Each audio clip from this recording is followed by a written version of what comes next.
Le invito a que abra su Biblia en el libro, en la segunda carta a los Corintios, en el capítulo 4, versículo del 11 al 13. Yo lo leo, pero mientras lo buscamos, oramos. Dios, gracias por este tiempo, por este día que nos has dado, Señor. Gracias por tu palabra de antemano, Señor, porque sabemos que traerá refrigerio a nuestro corazón, a nuestra alma. Gracias, Dios, porque estamos recibiendo y expectantes, Señor, lo que tú quieres que hoy escuchemos y aprendamos, Señor. En el nombre de Jesús te damos toda la gloria, Padre. Amén y amén. Dice la segunda carta a los Corintios, en palabras del apóstol Pablo, en el capítulo 4, versículo 11 al 13. Dice: por nosotros que vivimos, siempre estamos entregados a muerte por causa de Jesús. El apóstol Pablo decía: porque amamos a Jesús y porque predicamos y enseñamos de Jesús, siempre estamos en peligro de muerte. Pero también para que la vida de Jesús, nuestro Señor, se manifieste en nuestra carne mortal, de manera que la muerte actúa en nosotros y en vosotros la vida de Cristo. Pero teniendo el mismo espíritu de fe, conforme a lo que está escrito, el mismo espíritu de fe que hubo en Cristo, haya también ese espíritu en nosotros. Dice el apóstol: creímos, por lo cual hablamos. Nosotros también creemos en el espíritu que había en aquel que se llama Jesús, por lo cual también nosotros podemos hablar con ese espíritu de fe. Así que hoy, iglesia, he titulado este mensaje, si me ayudan a ponerlo: todo lo haces nuevo. Todo lo haces nuevo. Y esto es un sentir que Dios ha puesto para estos 29 años que vamos a celebrar como Iglesia Moria. ¿Por qué? Porque estamos creyendo que los mejores días para esta congregación están por delante, que lo mejor de Dios está por delante para nosotros. No, me hace que la iglesia está sola. Está dormida, hermana, exacto. Dale un pellizco al que está ahí a su lado para que se despierte. ¿No? Es su nieto. Amén.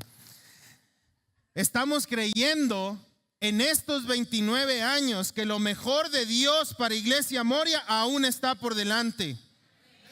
Y yo quiero empezar este mensaje haciéndole esta pregunta: ¿estamos viviendo la vida que Cristo nos ofrece? ¿Realmente estamos viviendo la vida que Cristo nos ofrece? Y antes de que usted responda a esto y diga sí o diga no, yo quiero invitarlo con esta pregunta a reflexionar en su corazón si verdaderamente estamos viviendo o no la vida como Cristo espera que la vivamos. ¿Sabe? Porque el sacrificio de Jesús en la cruz no fue cosa pequeña. No fue para que usted y yo vivamos una vida limitada o una vida en fracaso o una vida en derrota, sino para que usted y yo vivamos una vida victoriosa en Cristo. Hemos recibido ese sacrificio de Cristo para que de ahora en adelante siempre vivamos en la victoria por medio de Cristo. Amén. Despiértese. Y esto va más allá, iglesia, de pensar solamente en nuestro presente. Porque tal vez usted puede decir: estoy viviendo la vida como Cristo espera porque estoy hoy en la iglesia, porque el miércoles vine a la iglesia y porque probablemente el siguiente domingo venga a la iglesia. Pero esta pregunta va un poco más allá y poder voltear hacia nuestro pasado que teníamos sin Cristo y ver nuestro presente y determinar si verdaderamente estamos viviendo diferente a cuando vivíamos sin Cristo. O si tenemos los mismos problemas, o si tenemos las mismas luchas, o si tenemos las mismas adversidades, o si seguimos en depresión o en enfermedad, o si seguimos en amargura o en dolor o en tristeza. ¿Estamos verdaderamente experimentando la vida en el presente como Cristo espera que la vivamos? Esa es la pregunta. Pero también yo quiero hoy animarle a que usted se pregunte a su corazón, a su alma y diga: yo creo que voy a vivir en el futuro que Cristo está preparando para mí. que es un futuro de gloria para mi vida. Es un futuro de bendición. Es un futuro de alegría y de gozo. Yo no sé si usted está pensando en un futuro en enfermedad, pero yo estoy creyendo que en los años que vengan por delante, en el futuro que venga por delante, yo creo que voy a caminar bajo la victoria de Cristo. Pase lo que pase, venga lo que venga, yo voy a creer que en esa salvación por medio de Cristo, todas las cosas Dios las va a hacer nuevas en mi vida. Y por eso le digo esto, porque todos los días usted y yo libramos batallas, eso no hay duda. Todos los días usted y yo tenemos dudas, luchas que a veces ponen frágil nuestra fe. ¿Verdaderamente será cierto que Dios me puede sanar? ¿Verdaderamente Dios podrá obrar en mis finanzas? ¿Verdaderamente Dios podrá obrar en mi matrimonio? Ya hice de todo por este hombre, pero no cambia. ¿Acaso Dios podrá cambiarlo? ¿Acaso Dios podrá cambiar a esta mujer? ¿Acaso Dios podrá cambiar el presente económico y material que tenemos? He tenido sueños por años de que Dios me bendice con una casa, pero ¿por qué no ha llegado esa casa? ¿Por qué no ha llegado ese coche? ¿Por qué no han llegado esos sueños y esos anhelos que tenemos en el corazón? ¿Verdaderamente Dios podrá hacerlo? ¿Y sabe cuál es el error más grande que usted y yo tenemos? Que creemos que Dios ve la vida como usted y yo la vemos. Que Dios tiene nuestra capacidad y Él está... No, pues es sumamente difícil. Está complicado. No, ni lo pienses, ni lo digas, no, ni lo sueñes. ¿Cuándo vas a comprarte una casa? No sé quién esté buscando casa, pero cada vez que ve uno casas, hasta parece que cada semana le aumentan 1 millón de pesos. Dice mi hermano Eliezer, yo no sé si un día voy a poder comprar una casa, porque cada día que las veo, me hace que cuando me case van a costar ya como 100 millones las casas. Pues apúrate, papito, cásate ya, porque Dios está hablando. Entonces a veces pensamos que Dios ve la vida como usted y yo la vemos.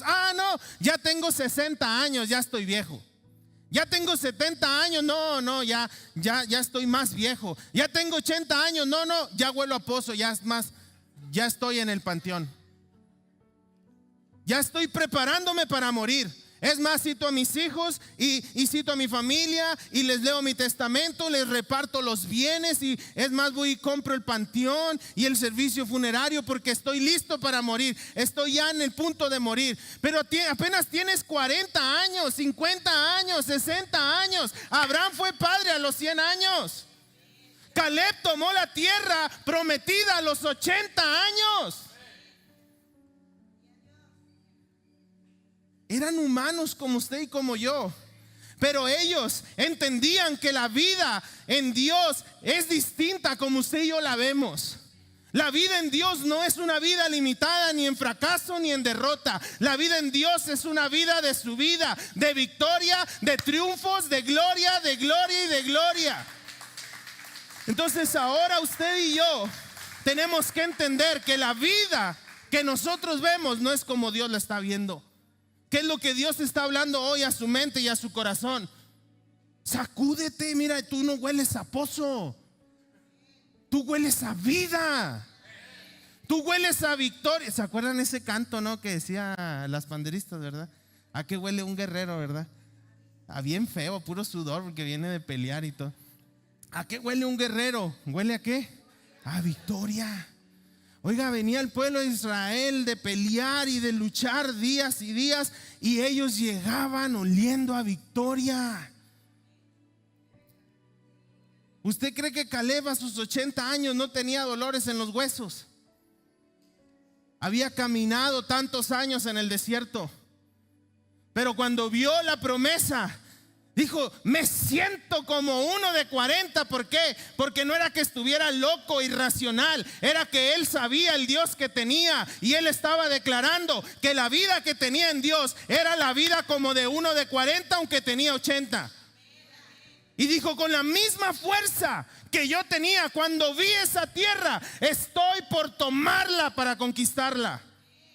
Entonces vamos nosotros a creer que viene lo nuevo de Dios. Ahora sí me está haciendo enojar, como que no. Oiga, hay veces que nosotros pensamos que no, es que Dios así quiere que viva, hermano. Dios me puso esta enfermedad para que así viva yo sufriendo. Dios me mantiene limitado en mis finanzas para que así esté siempre en escasez. Dios me mantiene siempre en derrota porque no, mire, déjeme decirle algo con todo respeto y en el amor de Cristo. Esa es la mentalidad que Satanás ha puesto en el corazón de mucha gente. Así es el evangelio. Así es, esto es la verdad. Vas a vivir en derrota, vas a vivir en fracaso de domingo tras domingo, pero Dios no va a hacer algo a tu favor. ¿Por qué? Porque no lo mereces. Pero la Biblia nos enseña en Juan capítulo 10, verso 10, que para esto apareció el Hijo de Dios. A ver, ayúdenme a ponerlo. Perdón. Yo he venido, dice Cristo, para que tengan vida y para que la tengan en abundancia. No una vida limitada. Por eso le digo, el sacrificio de Cristo no fue para menos. Y esto lo está diciendo Dios. Yo he venido para que tengan vida, para que vivas, para que estés como vivo y que tengas esa vida abundante en Dios. No una vida de escasez, de enfermedad, de fracaso, de derrota. ¿Cómo me cae mal la gente que... No usted, gente de otro lado. Gente que siempre traen una cara de derrota.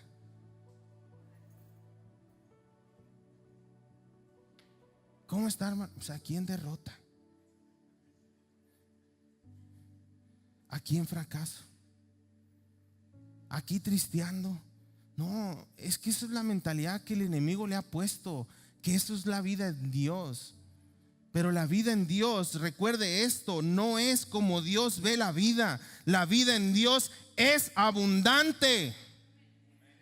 Y Pablo lo decía ahí en el libro de Efesios capítulo 3, verso 14 al 21. Por esta causa estoy doblando mis rodillas, le decía a la iglesia ahí de Éfeso, ante el Padre nuestro Señor Jesucristo. Verso 15. De quien toma nombre toda familia en los cielos y en la tierra,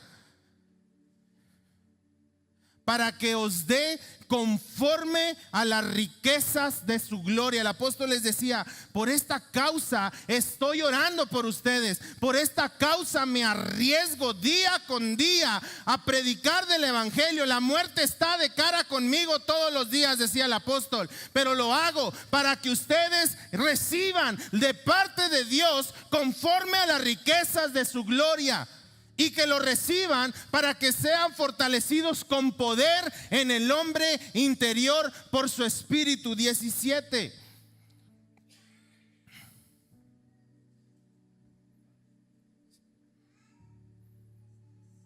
Para que habite Cristo por la fe en vuestros corazones, a fin de que arraigados y cimentados en el amor de Dios, seamos plenamente capaces de comprender con todos los santos cuál es la magnitud de Dios. Usted tiene que entender como hijo de Dios cuál es la magnitud de su Dios. ¿Qué tan grande es su Dios? Porque a veces nosotros vivimos como si tuviéramos un Dios pequeño, un Dios pobre, pero nuestro Dios es un Dios grande, es un Dios rico, es un Dios lleno de amor, un Dios todopoderoso y sobrenatural. Y dice Pablo, es necesario que toda la iglesia, todos los santos comprendan cuál es la anchura, la longitud, la profundidad y la altura de Dios, de la magnitud de Dios y de su amor, que excede a todo conocimiento, para que usted y yo seamos llenos de la plenitud de Dios. Para que usted y yo seamos llenos de la plenitud de Dios. Vivir en la plenitud de Dios, iglesia, es alguien que está experimentando lo nuevo de Dios todos los días. ¿Cuál es la plenitud de Dios? Vivir la experiencia de Dios. en su vida? ¿Cuál es la experiencia de Dios que usted está viviendo? La experiencia de un Dios sanador todos los días, la experiencia de un Dios proveedor todos los días, la experiencia de un Dios que nunca lo abandona, la experiencia de que tengo un Dios que a donde vaya, Él me guarda y me protege, guarda mi salida y guarda mi regreso, guarda mi familia. Estoy viviendo en la plenitud de Dios porque Él se está manifestando en mi vida en todas las formas posibles. Estamos caminando en la plenitud de Dios. Y mire, me gusta lo que dice Efesios 3, 20 y 21 en la traducción del lenguaje actual, si me ayudan a ponerlo. Es ese mismo capítulo que estamos leyendo, pero en la traducción del lenguaje actual dice: Dios tiene poder para hacer mucho más de lo que usted y yo. A ver, otra vez. Dios tiene poder para hacer mucho más de lo que usted y yo pedimos. Mire, usted jamás va a asustar a Dios con lo que le pida. Él tiene mucho más para darnos de lo que le pedimos. Ni siquiera nuestra mente podrá imaginar lo que Dios puede hacer para ayudarnos con su poder. Y verso 21: todos los que pertenecemos a la iglesia de Cristo debemos orarlo por siempre. ¿Por qué? Porque tengo un Dios en magnitudes grandes y sobrenaturales que ni siquiera yo lo puedo entender, mi mente no lo puede articular, pero creo que el Dios que está conmigo es un Dios más grande de lo que puedo pensar o imaginar o soñar. Entonces, si Dios, nuestro Dios, está sumamente grande y poderoso, si nosotros no alcanzamos a comprender su altura, su anchura, su longitud, la magnitud de Él, ¿por qué empezamos a vivir como si tuviéramos un Dios limitado? Como si tuviéramos un Dios que quiere vernos sufrir, que quiere vernos siempre en agonía, que quiere vernos siempre en escasez. Por eso estamos creyendo que Dios nos está hablando esto, iglesia, en este tiempo, en estos próximos 29 años. ¿Por qué? Porque creo en mi corazón que viene lo nuevo de Dios para Iglesia Moria y para sus hijos. Estoy creyendo los mejores días de Dios para esta congregación. Cosas sobrenaturales, cosas maravillosas, aún ni siquiera lo que podemos pensar. Tal vez usted está pensando: va a haber más canciones, va a haber más cosas, pero en la mente de Dios está pensando: cuando vengan paralíticos los voy a levantar, cuando vengan ciegos les voy a abrir los ojos, cuando vengan enfermos de cáncer los voy a sanar, milagros creativos, voy a levantar a los que están muertos. Estamos creyendo con la mente de Cristo. Estamos soñando con esos días de gloria.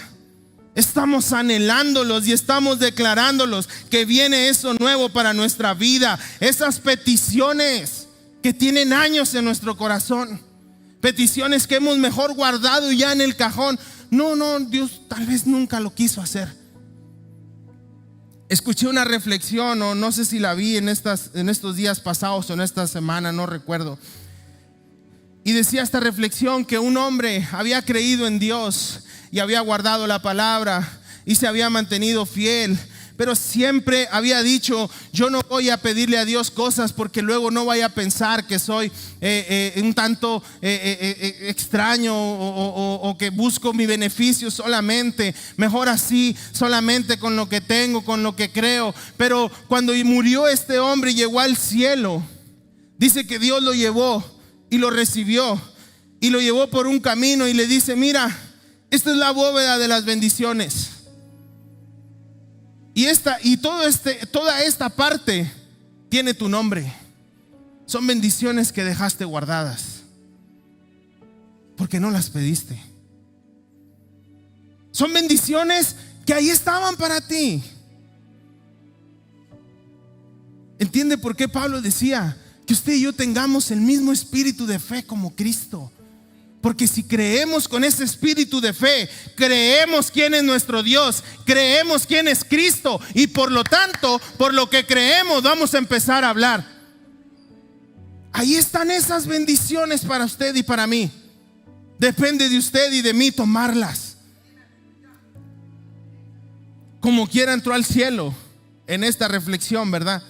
Pero dice, ahí estaba toda esa bóveda llena de las bendiciones, de regalos, de bendiciones materiales, espirituales, de sanidad, de promesas. Ahí estuvieron guardadas y ahí se quedaron.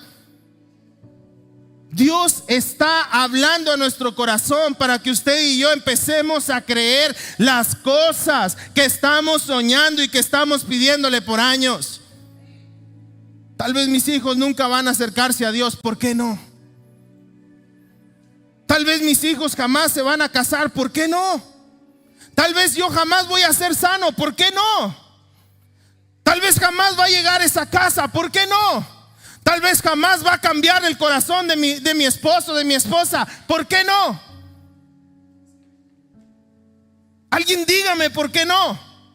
Porque estamos viendo que Dios es grande en amor y es grande, más grande de lo que pensamos o imaginamos. Y si usted y yo le pedimos con fe, vamos a recibir lo que estamos pidiéndole. Y este es el tiempo, iglesia. Hay gente que le digo, tiene crisis de la edad. Ya tengo 40 años. ¿Y qué, brother? No, hombre, es que ya tengo 45, 50 años, hermano. ¿Y qué, hermana? Ya tengo 60. ¿Y qué? ¿Acaso los de 50 o 60 ya no sirven? ¿Acaso nuestros adultos mayores ya no sirven? Porque la Biblia está llena de adultos mayores que vieron la gloria de Cristo en sus vidas.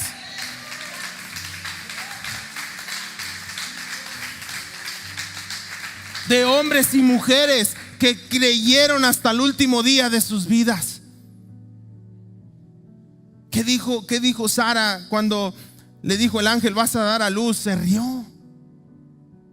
Porque estaba viendo la vida como la ve cualquier humano, pero no estaba viendo la vida como Dios la ve para nosotros. ¿Qué hay imposible para Dios? ¿Qué hay imposible? Tengo meses pidiendo por este trabajo y no llega, y hablo y no llega, y vuelvo a hablar y no llega. Pues entonces vamos a decirle, Señor, ya no voy a buscar como yo estoy buscando, voy a buscar bajo tu sabiduría y bajo tu dirección, porque sé que las puertas que vas a abrir van a ser de bendición para mi vida. Yo declaro prosperidad sobre mi vida, sobre mi casa. No, brother, no hables de prosperidad, eso es pecado. ¿Quién dijo que es pecado? Porque la Biblia dice que nuestro Dios es rico. La Biblia dice que nuestro Dios tiene calles de oro y mar de cristal, que Él es el dueño del oro y de la plata.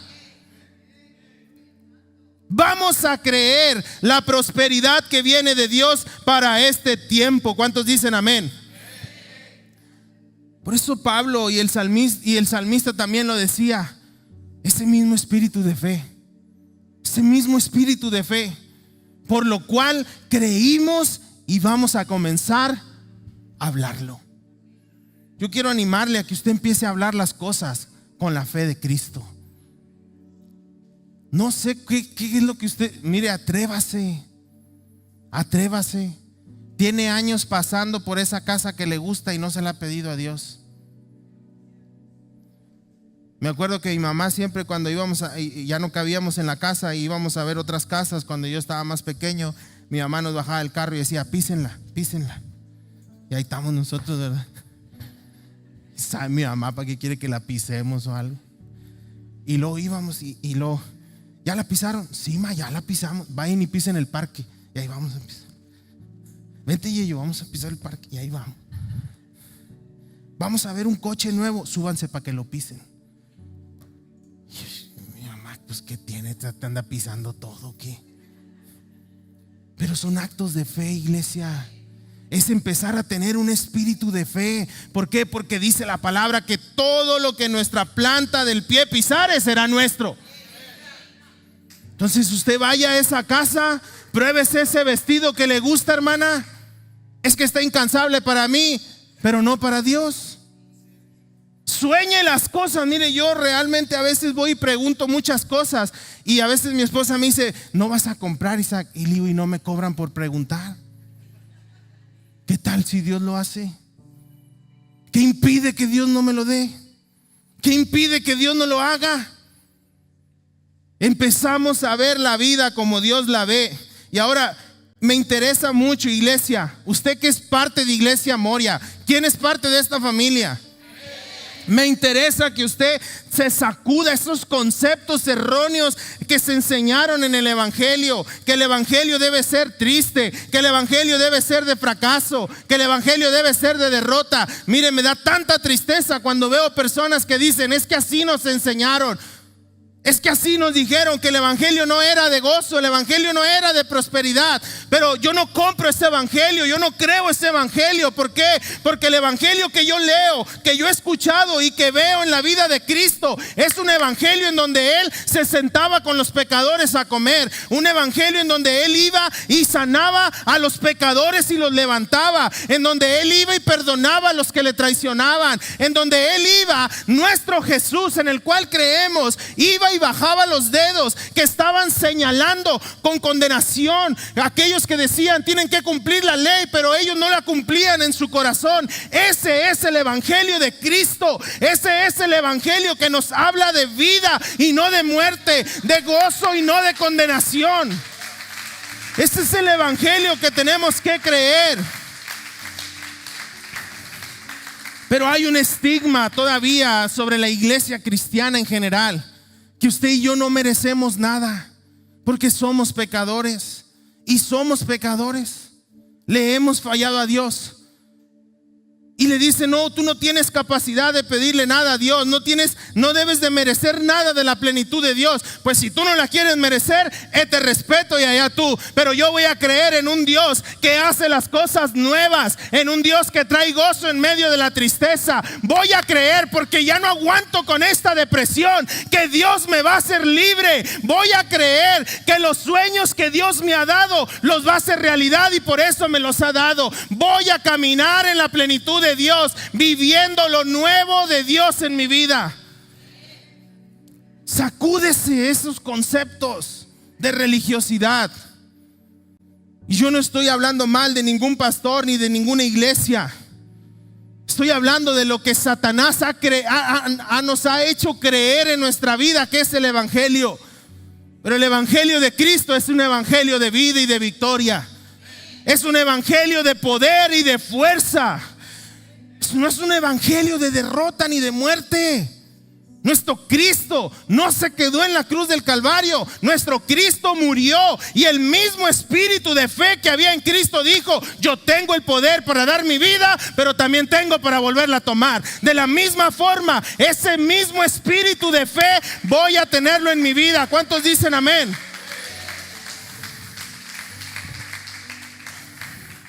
Ahí estaban los fariseos condenando al pueblo.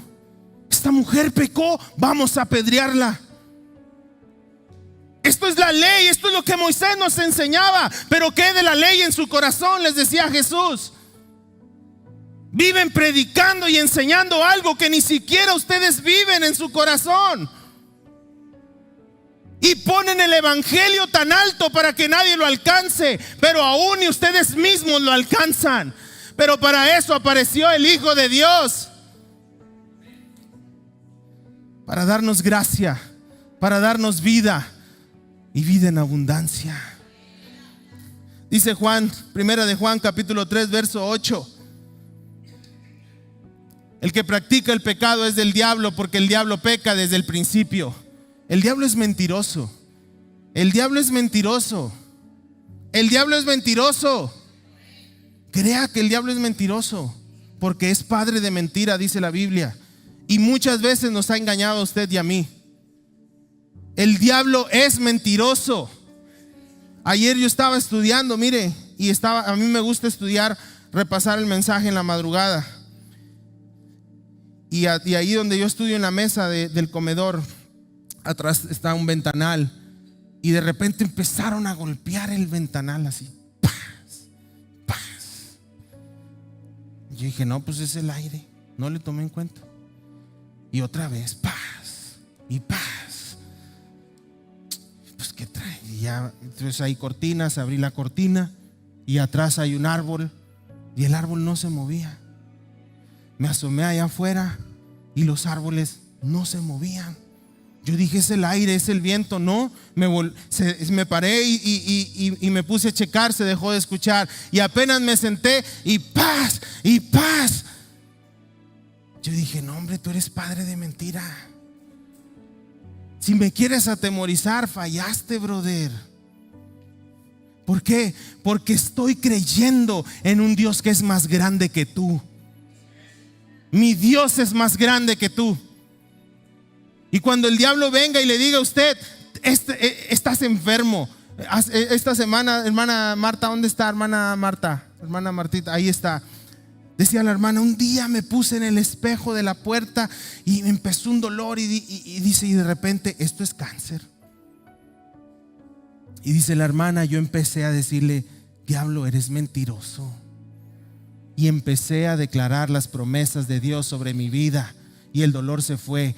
Y se fue Satanás. ¿Por qué? Porque él es padre de mentira. Y si usted le cree sus mentiras, va a vivir bajo el dominio de Satanás. Pero cuando venga Satanás y nos quiera atemorizar y nos quiera mantener abajo y agachados y en sufrimiento, tenemos nosotros que levantar esas promesas de Dios escritas en su palabra, de que Él es por nosotros y mayor es el que está con nosotros, de que Dios jamás nos va a abandonar, de que nuestro Dios es más grande, nuestro Dios es más poderoso, nuestro Dios es un Dios sanador, nuestro Dios es un Dios proveedor, es un Dios que nunca ha perdido una batalla.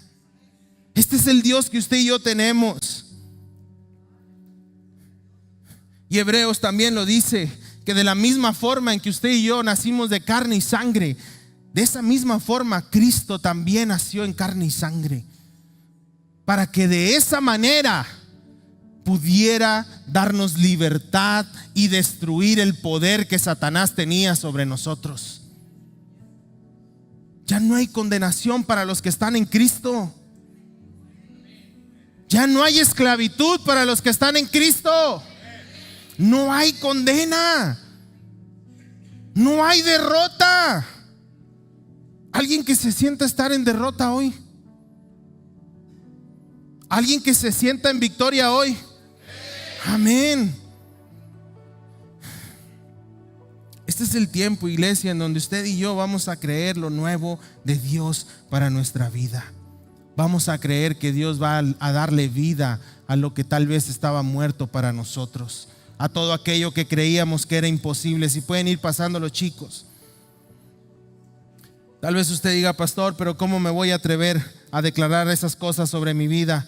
¿Quién soy yo para declarar esas cosas sobre mi casa, sobre mis hijos? ¿Quién soy yo para hacerlo? No soy nadie. Yo no merezco poder hablar. Yo no tengo nada de valor. Pero déjeme decirle que usted, hermano, usted, hermana, es hijo e hija de Dios. Usted es hijo de Dios. Usted tiene un valor. Tiene un gran valor su vida. Y claro que sí puede hacerlo, porque Dios es su padre y usted es su hijo.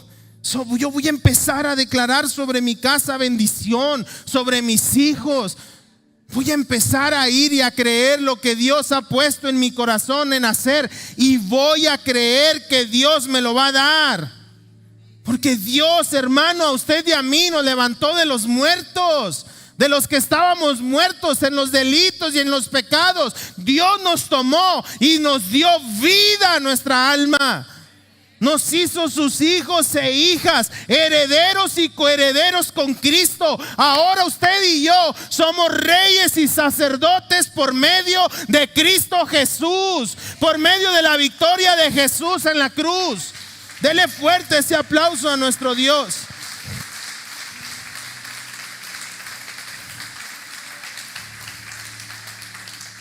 Yo le pregunto, ¿qué impide que usted ore por un enfermo y Dios lo sane? ¿Qué impide que usted ore por un drogadicto y Dios lo sane? ¿Qué impide que usted entre a un hospital a orar por un desahuciado de cáncer, de leucemia, de cualquier enfermedad y Dios lo pueda levantar? ¿Qué impide? Porque usted va con Dios por delante. Y si Si usted pone las manos sobre los enfermos en fe, los enfermos sanarán. Si usted le habla a lo que está muerto y declara vida, Dios le va a dar vida. Si usted va a su alacena y declara provisión, Dios va a traer provisión sobre su alacena. ¿De dónde? No sé. Dios es más grande de lo que pensamos y de cómo lo imaginamos. Si hay crisis en su vida, Dios va a obrar en su crisis. Hay gente que tiene años pagando deudas e intereses.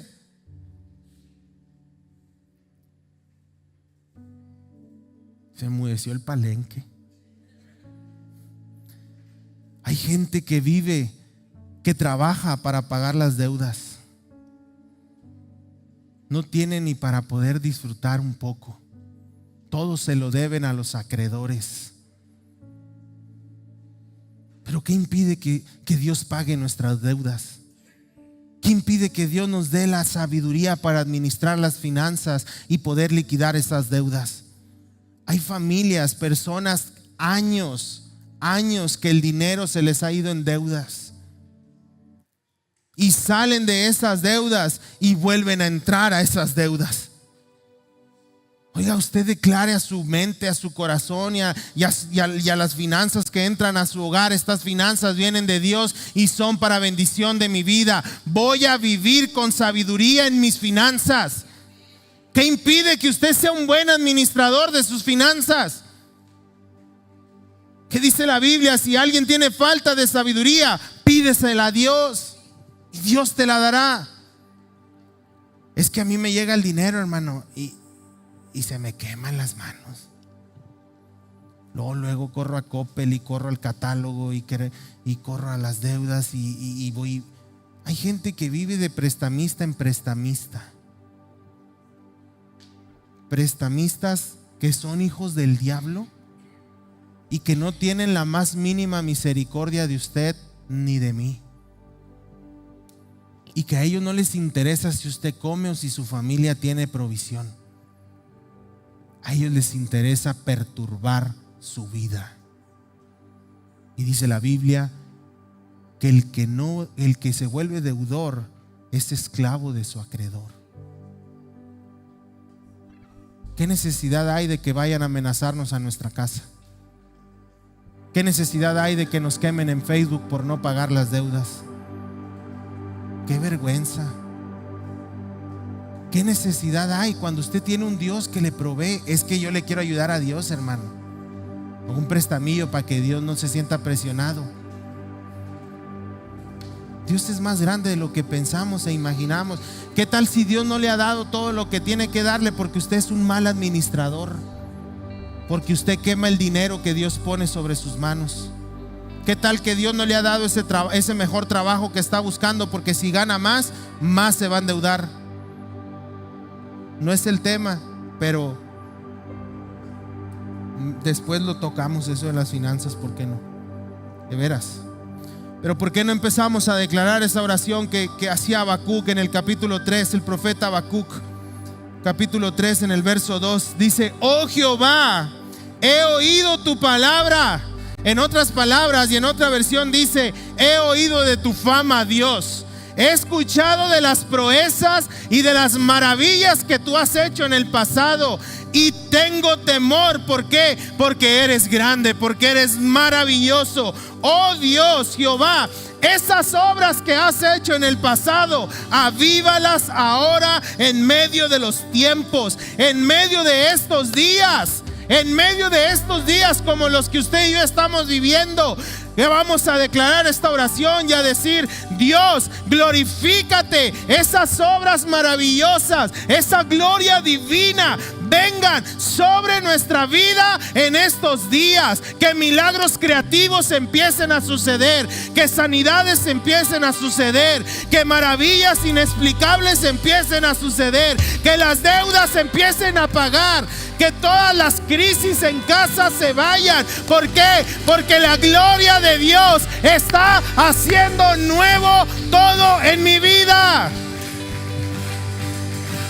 Amén. Yo no sé quién crea esto, iglesia. Yo no sé quién lo crea, pero yo lo creo. Y si usted cree esto, yo quiero declarar hoy una palabra que decía el profeta Joel. Si usted lo cree, levante sus manos al cielo. Yo quiero declararlo sobre su vida y sobre esta iglesia.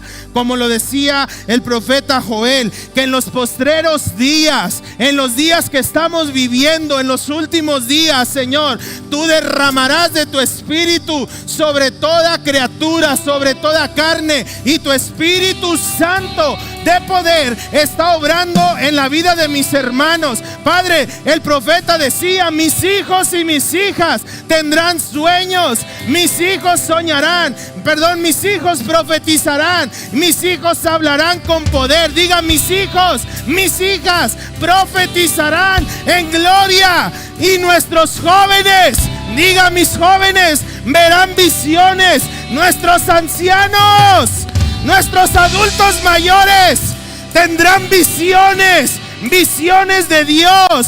Y dice: los siervos y los hijos de Dios, todos por igual, hombres y mujeres, van a empezar a profetizar, van a empezar a declarar la gloria de Dios sobre su vida, y ellos verán la gloria del Señor. ¿Cuántos dicen amén?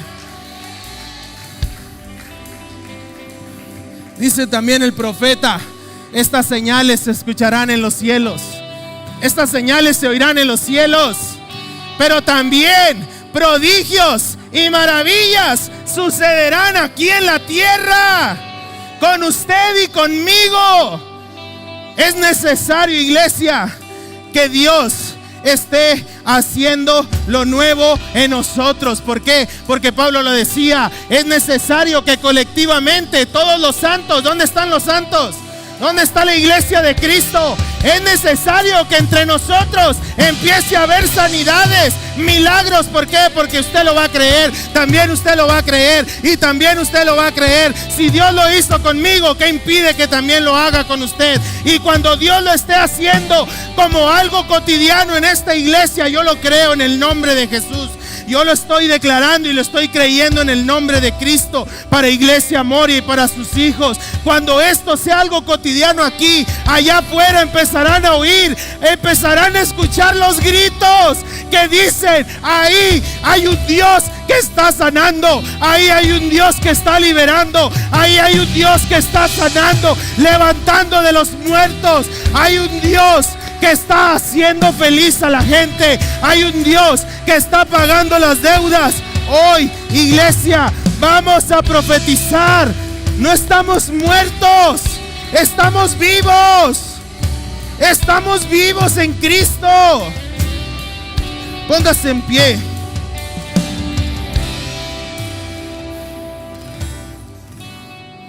Termino con esto que decía el profeta Ezequiel.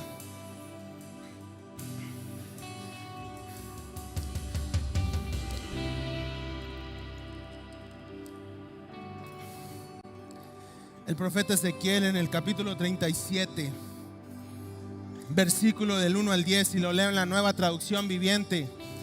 Ahí están los muertos, pero esta iglesia no es una iglesia de muertos. Esta iglesia es una iglesia de vivos llenos del poder de Cristo. ¿Cuántos dicen amén? El Señor puso su mano sobre mí y fui llevado por el Espíritu del Señor hasta un valle que estaba lleno de huesos. El Señor me condujo entre los huesos secos y que cubrían el fondo del valle. Estaban todos los huesos secos desparramados por el suelo, por todas partes, y completamente secos. No había vida en ellos. Luego Dios me preguntó: hijo de hombre, ¿podrán estos huesos volver a convertirse en personas vivas? Y Ezequiel dijo: oh Señor soberano. Respondí: solo tú sabes la respuesta. Verso 4. Entonces Dios le dijo: anuncia un mensaje profético a estos huesos y dile: huesos secos, escuchen palabra del Señor. Le está diciendo: profeticen. Y el profeta Joel también lo dijo: nosotros profetizaremos. Pedro también lo dijo: nuestros hijos también profetizarán. Profeticen sobre esos huesos secos. Y dice el Señor soberano: atención, Pondré aliento dentro de ustedes y haré que vuelvan a vivir huesos secos. Les pondré carne, les pondré músculos y los recubriré con piel. Pondré aliento en ustedes y revivirán. Entonces sabrán que yo soy el Señor. Verso 7. Así que yo anuncié el mensaje, profeticé tal como Dios me lo dijo. De repente, mientras yo estaba profetizando, se oyó un ruido, un traqueteo por todo el valle. Se juntaron los huesos, cada hueso con su cuerpo, y volvieron a unirse hasta formar esqueletos enteros. Verso 8. Mientras yo observaba, dice Ezequiel, vi que se formaron músculos, algo sobrenatural, algo increíble. ¿Quién da vida a los huesos secos? ¿Qué impide que los huesos secos revivan? Y entonces él empezó a profetizar y la carne apareció sobre los huesos. Después se formó piel para recubrir los cuerpos, pero aún no tenían aliento de vida. Verso 9. Luego me dijo Dios, anuncia un mensaje profético a los vientos. Profetiza a los cuatro vientos, espíritu de vida, espíritu de poder. Ven, oh aliento, ven de los cuatro vientos y sopla en estos cuerpos muertos para que vuelvan a vivir. Profetice usted a los cuatro vientos. Aliento de vida, espíritu de Dios, espíritu de poder de los cuatro vientos, vengan sobre mi casa, vengan sobre mi vida. Y dice, así que yo anuncié el mensaje como Dios me lo ordenó, profeticé, y entonces el viento de los el aliento de los cuatro vientos vino a los cuerpos, y todos los huesos secos volvieron a la vida y se pusieron de pie un grande ejército. Hoy estamos hablándole a los huesos secos, a los sueños muertos, a las peticiones muertas, a aquellos deseos y anhelos muertos. Huesos secos, dígales, sueños que estaban ahí, visiones que vinieron a mi vida, todos los anhelos de mi corazón. Oye, declaro y profetizo vida y poder de Dios. Ya no más como muertos, sino como vivos, porque creo y declaro y profetizo que lo nuevo de Dios viene para mi vida en el nombre de Jesús. ¿Cuántos dicen amén? Hermano, hermana, la vida en Cristo, una vida en Cristo, una vida en Cristo nos permite creer y hablarle vida a lo que estaba muerto. Nuestro Cristo no se quedó en la tumba. Nuestro Cristo resucitó de entre los muertos. ¿Por qué no vamos a declarar vida sobre mi vida, vida sobre mi casa? En el nombre de Jesús, levante sus manos y vamos a adorar a Dios. Padre, en el nombre de Jesús, Señor.